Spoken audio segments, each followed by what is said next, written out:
All right, students, as you know, AP Biology is a class about science, and science relies on experimental evidence in order to give us the information that we all now know and love.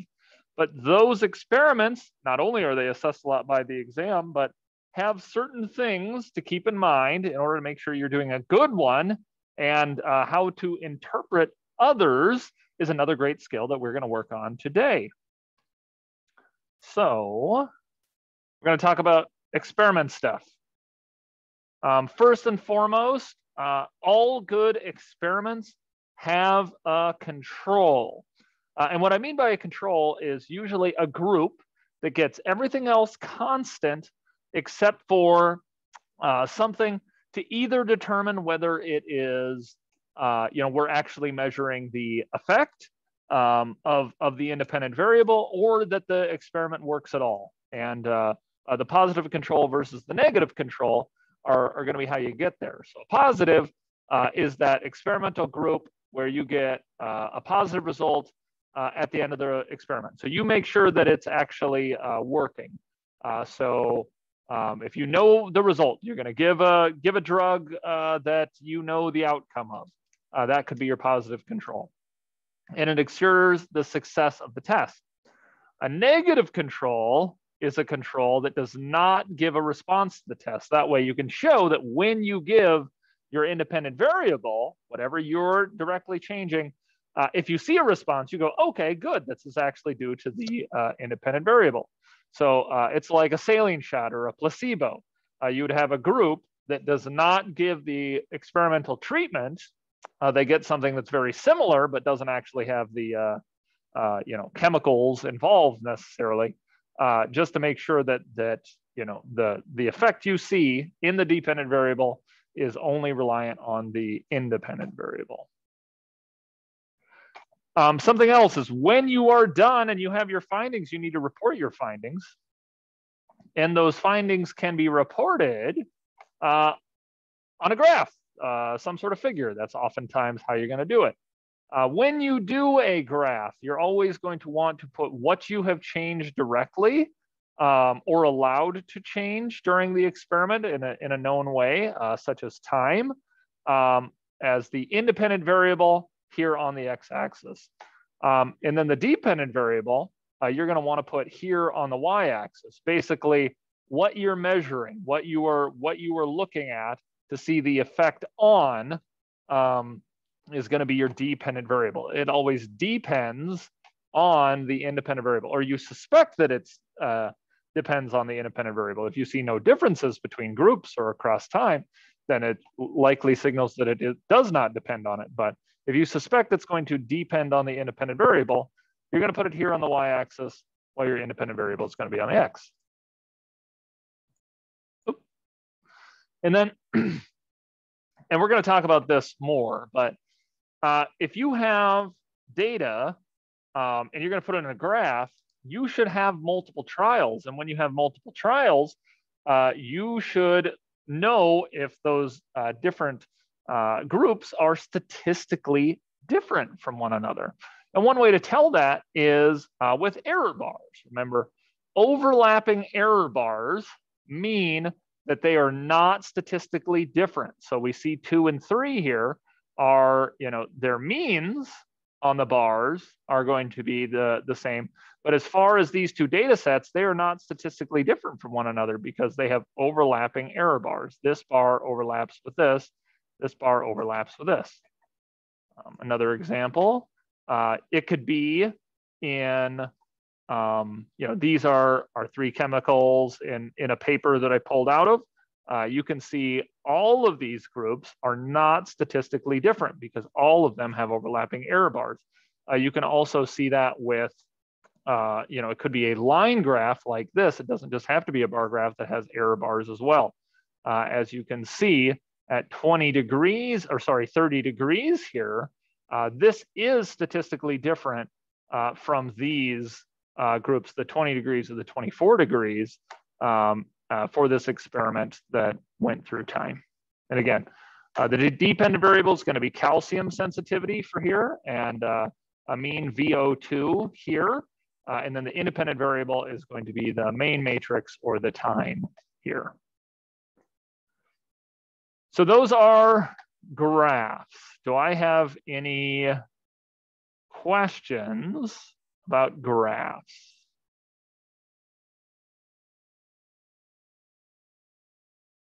Okay. Then we're going to get rocking and rolling on chi-squared. So with chi-squared tests, and we'll do a practice, you are trying to see if the group, the observed information, is statistically different from your expected. You can, we're going to do one where it's an ecology one, and we will just treat the expected as the mean, which is a fine thing to use. And that way, if you get a difference, you know that there is an actual difference between the groups.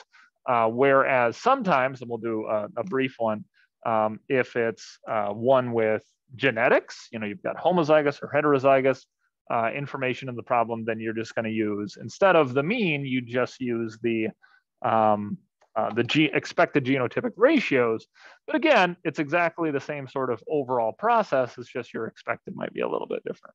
In this case, it was a phenotype based on genotypes, and the experiment had an expected of 150 for red eyes and 50 for white eyes. So the calculation was done. There's two groups. So there was 1 degree of freedom. Don't forget that the degrees of freedom are the number of categories minus 1. And then you compare it to the table. This is where your degrees of freedom are. And we always use 0.05 for a p-value. Hey, hello. You must have just finished up. So we're just getting to talking about chi-square. So time works out pretty darn well. I just got a few in-person people here, video watchers that are coming on in to talk about chi-square. So again, what's that? Nope. I know.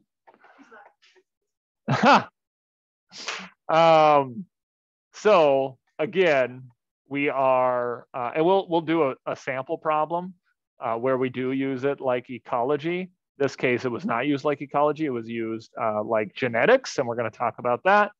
But overall, you do the calculation, you figure out what your expected is, you compare it to your observed, you do, you set up the table, and you do the calculation. And remember that if the chi-squared value is greater than your critical value, which is your table value, then you're going to reject the null hypothesis. So this experiment where it was red eyes compared to white eyes, first of all, there are 2 degrees of freedom, again, because it's the number of categories minus 1. So we would look in our table. This is on the actual equation sheet.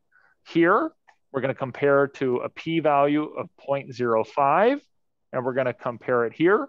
So if we calculated out our value, and we got a chi-squared value of 6.83 compared to 3.84, it is greater than the chi-squared value, or sorry, the critical value. So we would reject the null hypothesis, which is likely that they are not, or probably the null hypothesis would be that they are not different than their expected values. So we can reject it in this case. So let's do a practice sample problem. So we'll do this one. I will do it at the same time as you all, and then we'll talk through it. An ecologist is testing habitat preferences for periwinkles on the rocky coastline of New England coast. She hypothesizes that more periwinkles will be found closer to the tide line. To test her hypothesis, she collects data by counting the number of periwinkles within the sample area that she observes on a rocky coastline. So these are the numbers, and we are going to do this calculation. So I want you to try it first, and then we'll talk through it.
Mhm.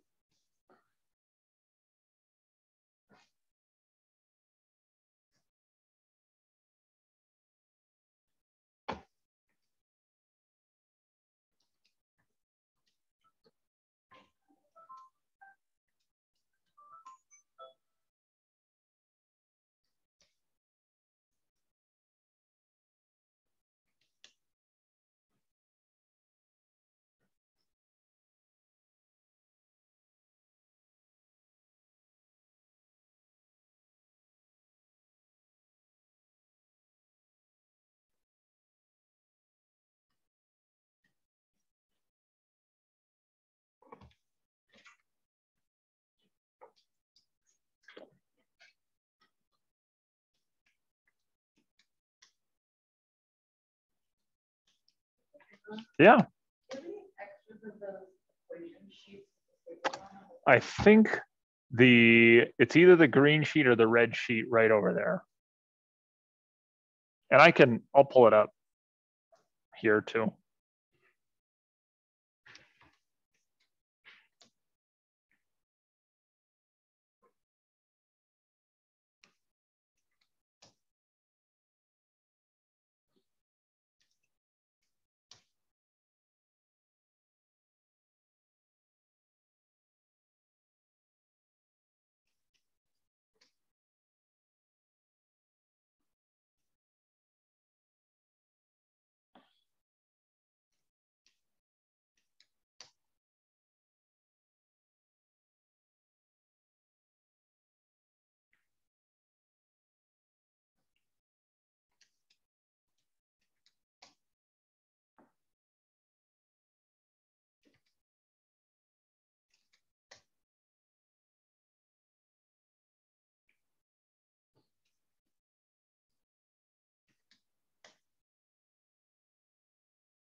Sure.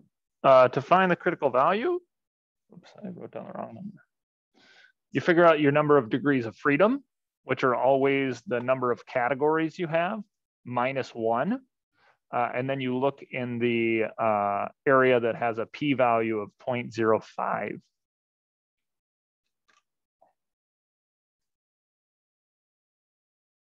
Yep, you're given this one here. So this is what it will look like on the actual equation sheet.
Let me know when you're finished up.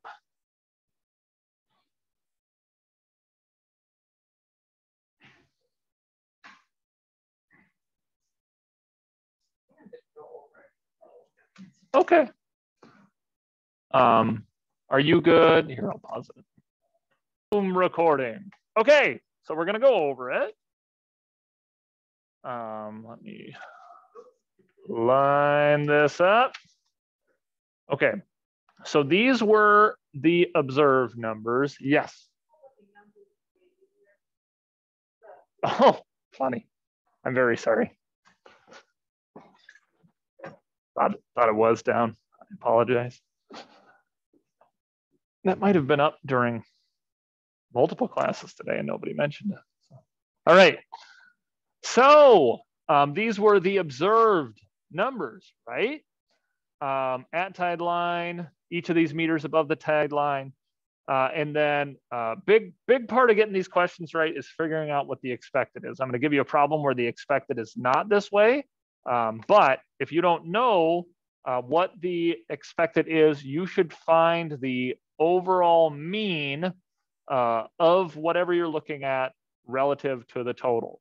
So in this case, it was 75 total observed over the 5 locations. So 75 divided by 5 is 15, which is what we used for our expected values. Then we subtract our observed minus our expected.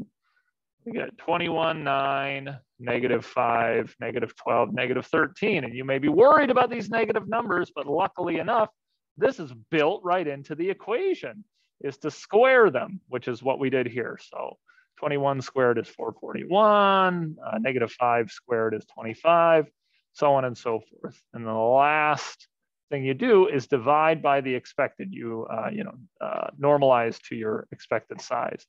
So 441 divided by 15 is 96.07. 81 divided by 15 is 5.4, at least according to my calculations. Do you have a different number? What'd you get? Could be. Divided by 15. I did get a 29.4. Okay, good catch. So 29.4, I don't think it's going to majorly change my, I mean, it'll change my answer, but I don't think it'll change the outcome. So it is 29.4. Let me check the other ones just to make sure that I didn't goof. 5.4, that one seems right. 144 divided by 15. 9.6 and 169 divided by 15 is this. Yep. So that is going to change that. And then that is also going to change this. So I'll add them back together, 29.4 plus 5.4 plus 1.67 plus 9.6 plus 11.27 gives me a chi-squared value of 57.34. So it definitely changes my chi-squared value. Be very careful about your calculations that you've made, but I think it still holds true. Then what you need to figure out is your critical value. And to do that, you're going to use this table. Degrees of freedom are always equal to the number of categories minus 1. So because we have 5 categories, 1, 2, 3, 4, 5, then our degrees of freedom is 4. And then we're going to compare it to this value because we're looking in this row. A 95% confidence is totally fine, and we get a value of 9.49. So we can see, I'll exit out of here, come back in here, that our chi-squared value of 57.34 is greater than the critical value of 9.49. So because of that, we can reject the null hypothesis. The null hypothesis would have been, or sometimes called the H naught, would have been, there is no statistical difference between the location and locations in terms of periwinkle numbers. Great name, periwinkles, by the way. Or you could say, following this conclusion, reject the null hypothesis. There is a statistically significant difference between periwinkle numbers and location relative to the tide line. Okay, does that make sense? Okay, just probably needs a little bit of brushing up on. And then I'm going to do one more practice where I'm basically just going to go over it. So these can be a little bit tricky, and you might get one about genetics and chi-square, but really there's not much difference. So for this problem, I'm going to go through this problem. And it's the same. I'll walk you through the parts that are maybe a little bit foreign, and then you can do the rest. So in this, multiple couples live in a small village on the Eastern African lowlands, all of which are heterozygous for the HBS allele. So heterozygous, we'll call it just capital H, lowercase h for heterozygous. And I'll write, after we read through the problem, I'll show you what I'm writing down. HH. Of these children, they have 500 children among them. Of these children, 139 are homozygous, 279 are heterozygous, and 82 suffer from the actual disease. Are these statistically significant data is what they're asking. So let me show you how I would set this up. So 500 total. We have 139 that are, I'll write it like this. HH, 139, H little h, we have 279, and little h are 82. Okay? That was observed. Okay, let me show you my calculations.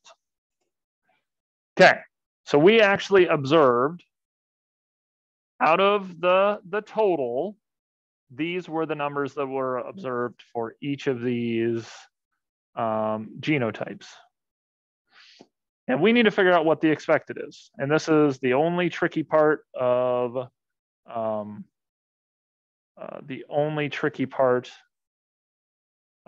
doing these relative to the other type.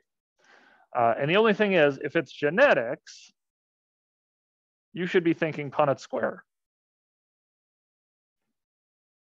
Okay, so we have big H, little h, because all parents are heterozygous.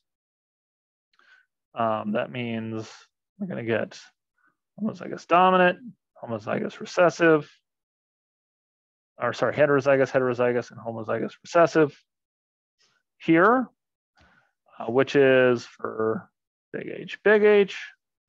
We're going to have 1/4 of them. For heterozygous, we should expect half of them. And for homozygous recessive, we should expect 1/4 of them. Okay, and that's 1/4 of 500, which is going to equal, I'll just write it, 1 divided by 4 times 500, which is 125. Half of 500 is 250. And then homozygous recessive is again 125. Okay, so that's the only difference, is you're going to use a periodic table and then multiply the ratios times the total. That gives you expected. And then I'm going to have you guys finish out the rest of the problem.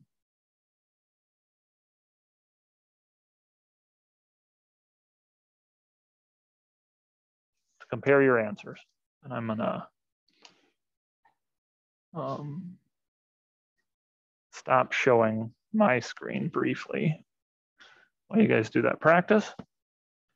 FRQ today is a relatively short one, so.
Yeah, all right.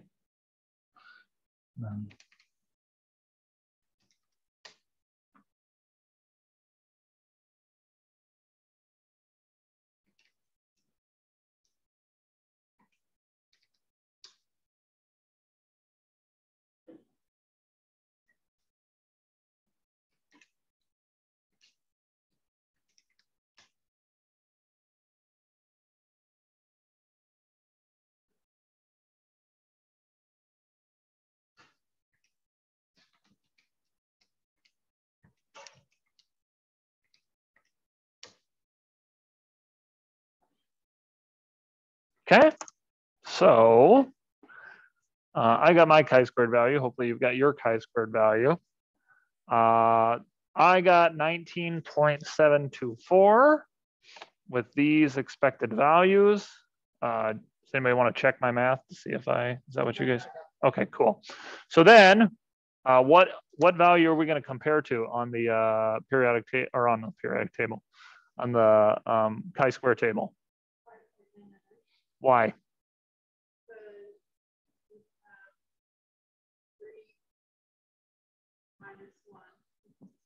Yep. Yeah. So it's we're going to compare to 5.99 because we have 3 categories minus 1 to get 2 degrees of freedom. We're going to compare to the p-value of 0.00 or 0.05, which gives us 5.99. So we compare 19.724 to 5.99, and we should see that this is greater. So what does that mean? Yep, you can reject the null again. Yeah. Yeah, just gotta shake off the reject the null hypothesis again. So there is a statistical difference. So something's going on here. Statistic. Why can't I remember statistical? There we are. Difference. Okay. So those are the big things that I want you to be able to do. And then I'm going to give you guys the FRQ. So I'm going to stop